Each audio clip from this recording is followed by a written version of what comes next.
कहानी की शुरुआत में हम एक ऐसी जगह को देखते हैं जहाँ पर बैलों को बुल फाइट के लिए ट्रेन किया जाता है। तभी हम देखते हैं कि एक फर्टिनेट नाम का बछड़ा अपने तबेले से बाहर आता है, जो कि सभी बैलों से अलग है क्योंकि इसे लड़ना बिल्कुल भी पसंद नहीं है और साथ ही इसको फूलों से बहुत ज्यादा प्यार है, बिल्कुल मेरी तरह। तभी वहाँ पर विनर ट्रक आता है जिससे सभी बैल के बच्चे देखने लगते हैं। तभी फर्टिनेट पूछता है ये क्या है, जिस पर विलियम नाम का एक बैल फर्टिनेट से बोलता है ये ट्रक यहाँ इसीलिए आया है क्योंकि आज मेटाडोन एक बुल को चैंपियनशिप फाइट के लिए चुने वाले हैं। जिस पर फर्टिनेट बोलता है वो किसे चुनेंगे। तभी विलियम बोलता है वो मेरे डैड को ही चुनेंगे और मैं बड़ा होकर उन्हीं की तरह एक बुल फाइटर बनूंगा और इस पूरी दुनिया में सबसे ताकतवर बुल बन जाऊंगा। तभी वहाँ पर बड़े बैलों की फाइट स्टार्ट होती है जहाँ पर फर्टिनेट के डैड और विलियम के डैड आपस में लड़ने लगते हैं और इस फाइट में फर्टिनेट के डैड जीत जाते हैं और मेटाडोन उन्हें चैंपियनशिप फाइट के लिए चुन लेता है। जिसके बाद फर्टिनेट के डैड बहुत खुश होते हैं और अपने बेटे से कहते हैं कि अब मुझे जाना होगा और मैं इस फाइट को जीत के आऊंगा। और हर एक बैल का यही तो सपना होता है। जिस पर फर्टिनेट कहता है पर मैं ऐसा सपना नहीं सोचता। तो फर्टिनेट के पिता उससे कहते हैं तुम अभी बहुत छोटे हो इसलिए ऐसा सोचते हो, आगे चलकर तुम भी मेरी तरह एक ताकतवर बुल बनोगे।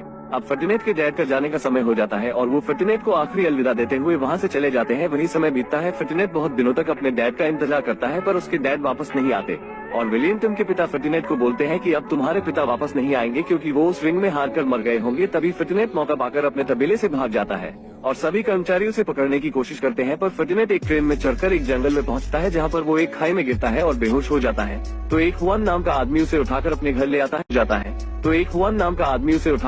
ले आता है। अब अगले दिन जब फर्टिनेट उठता है तो वो देखता है कि उसके सामने मीना नाम की एक छोटी बच्ची है जो कि हुआन की ही बेटी होती है और वो फर्टिनेट को समझाती है कि वो उसे कुछ नुकसान नहीं पहुंचाएगी और उसे एक फूल भी देती है। जिसके बाद मीना और फर्टिनेट पक्के दोस्त बन जाते हैं। वही समय बीतता है और अब फर्टिनेट भी बड़ा हो गया है पर दोनों अभी भी बहुत अच्छे दोस्त होते हैं और साथ में खूब मस्ती करते हैं। और एक दिन मीना अपने पिता से फर्टिनेट को फ्लावर फेस्टिवल पर ले जाने को कहती है क्योंकि फर्टिनेट को फ्लावर बहुत पसंद थे। पर मीना के पिता मीना से बोलते हैं हम अब फर्टिनेट को फ्लावर फेस्टिवल में नहीं ले जा सकते क्योंकि ये अब बहुत बड़ा हो गया है और इसे भर के लोग बहुत बड़ा खतरा मानते हैं। तो मीना फर्टिनेट को समझाती है और अपने डॉग के साथ उस फेस्टिवल में चली जाती है।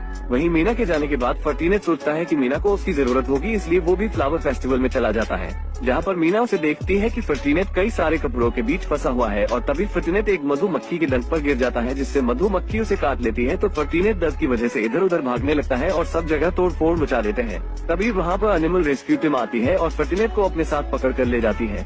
मीना उसे रोकने की बहुत कोशिश करती है पर जब तक बहुत देर हो चुकी थी। तभी हम देखते हैं कि एनिमल रेस्क्यू टीम की गाड़ी फर्टिनेट को वापस उसी जगह ले आते हैं जहां से वो बचपन में भगा था।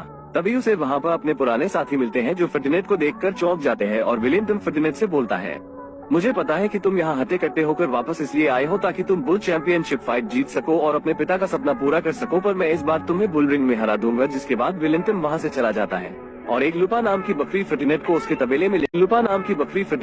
तबेले में लेकर जाती है और वो उसे एक सॉन्ग फ्लावर टॉय देती है। जिसके बाद दोनों अच्छे दोस्त बन जाते हैं। अब फर्टिनेट आधी रात को वहाँ से भागने की कोशिश करता है पर वहाँ पर हर जगह इलेक्ट्रिक वायर लगे होते हैं जिस वजह से फर्टिनेट वहाँ से भाग नहीं पाता।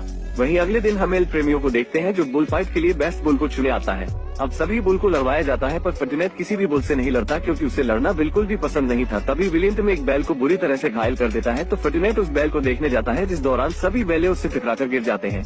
तो एल प्रेमियों गुस्से में कहता है बुल में ताकत के साथ लड़ने का हुनर भी होना चाहिए और इन बुलों में कुछ भी नहीं है, जिस वजह से वो गुस्सा होकर वहाँ से चला जाता है। वहीं गुआको के बेहोश होने की वजह से उसे कसाई घर भेजा जा रहा होता है पर वो बहुत खुश होता है क्योंकि उसे लगता है कि उसे एल प्रेमियों ने चैंपियनशिप फाइट के लिए चुन लिया। जिसके बाद फर्टिनेट विलियम से कहता है ये सब तुम्हारी वजह से हुआ है। तो विलियम फर्टिनेट से गुस्से में कहता है तुम्हारे जाने के बाद यहाँ बहुत कुछ बदल चुका है, अब यहाँ या तो खास बिकता है या तो मांस। अब फर्टिनेट यहाँ से सभी बैलों को भागने का कहता है पर सभी बैल मना कर देते हैं और कहते हैं कि बाहर की दुनिया के लोग बिल्कुल भी अच्छे नहीं हैं। वही फर्टिनेट लुपा को जैसे तैसे अपने साथ बाहर चलने के लिए मना लेता है और फर्टिनेट तबेले के कुछ चूहों से मिलता है और उन्हें वही डासी फूल देता है जो लुपा ने उसे दिया था, जिससे वो चूहे फर्टिनेट को इस कैद खाने से बाहर निकालने के लिए मान जाते हैं। अब वो चूहे फर्टिनेट को पीछे के रास्ते से भागा रहे होते हैं तो फर्टिनेट एक कमरे में अपने पिता के सींग देखता है और समझ जाता है कि चैंपियनशिप फाइट में जाने के बाद कोई भी मेटाडोन से जीत नहीं सकता और सभी बुल मारे जाते हैं। अब फर्टिनेट वापस से सभी बैलों के पास जाता है और उन्हें वो सींग दिखाते हुए समझाता है कि मेटाडोन से कोई भी जीत नहीं सकता और जो भी